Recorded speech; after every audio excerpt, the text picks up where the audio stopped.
M2I est un groupe industriel français fondé fin 2012 qui compte aujourd'hui près de 110 employés. Le métier de M2I, qui est une entreprise chimique, est à la fois de développer et de produire des principes actifs de spécialité pour la pharmacie, la cosmétique, d'autres secteurs, et également de réaliser des produits finis de biocontrôle. Le biocontrôle, en fait, ce sont des technologies alternatives à l'utilisation d'insecticides, de pesticides, lorsqu'il s'agit de traiter des cultures, ou alors qui permettent de modifier le comportement, calmer des animaux, sans avoir recours à des médicaments lourds.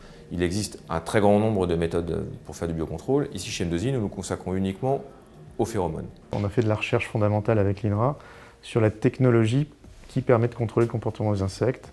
On appelle ça de la confusion sexuelle.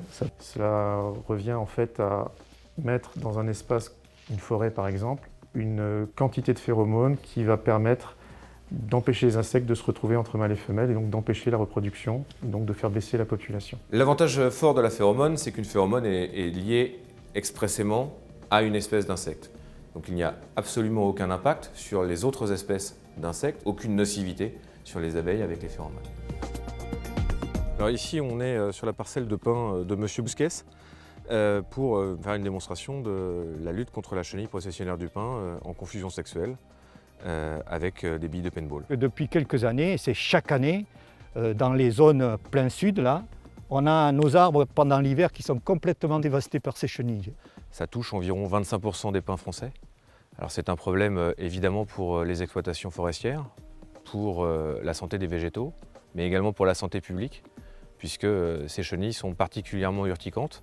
Sur 40 hectares de pins laricio qui ont été plantés, j'envisage là de reboiser, de tout refaire sur 15 hectares. Ils sont vraiment régulièrement dévastés par ces chenilles. On a perdu 35 ans, quoi. La technologie et l'usage du paintball a plusieurs avantages. On peut aller au gré de la forêt et tirer les billes sur les troncs relativement hauts pour permettre une lutte efficace et prolongée. Ça dure environ 4 à 6 mois, c'est-à-dire qu'avec un passage en forêt et en tirant une bille tous les 3 arbres, vous protégez votre parcelle pour l'intégralité de la saison de présence des papillons. C'est d'abord une technologie de micro-encapsulation.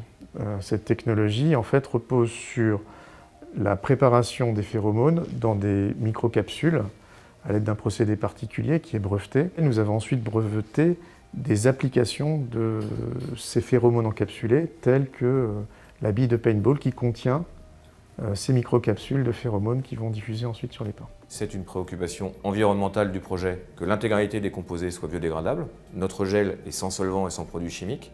La bille est biodégradable. Cette technologie permettant de simplifier la dépose du produit, d'améliorer son efficacité et d'abaisser les coûts, normalement, doit pouvoir rendre accessible au plus grand nombre d'exploitants agricoles et de types de cultures l'usage de la phéromone et une lutte de biocontrôle contre les ravageurs et de protection des végétaux.